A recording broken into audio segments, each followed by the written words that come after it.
First at 10, two people who helped police arrest an OUI suspect are only speaking to Boston 25 News. Hello, everyone. I'm Mark Ockerblum. I'm Carrie Kavanaugh in for Vanessa. So the struggle they jumped in on happened in the parking lot of a business on Plain Street in Marshfield Saturday. And our Drew Cretus is live there tonight. Drew, they told you they saw something that made them act.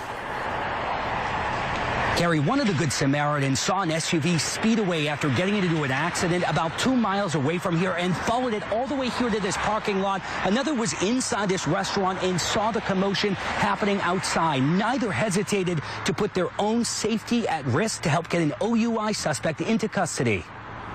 What we'd just seen him doing and the way he was driving in total disregard for anybody. An SUV left mangled after blowing a stop sign at Ferry Street and Clay Pit Road in Marshfield on Saturday night was driven by this man, who police say took off with a deployed airbag and 2 flat tires. Things completely changed when he took off at a high rate of speed.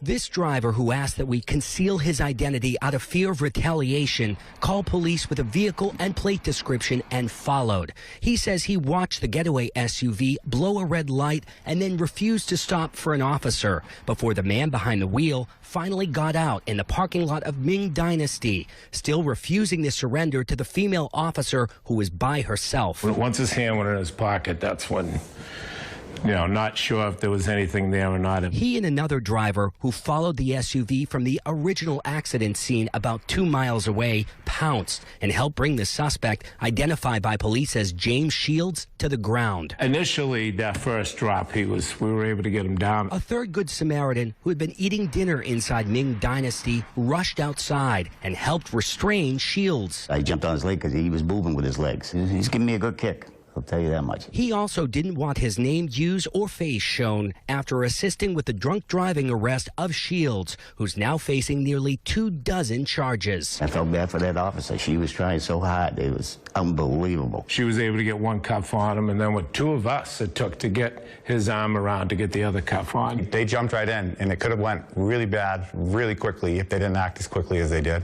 Town always had our back. These guys literally had our back.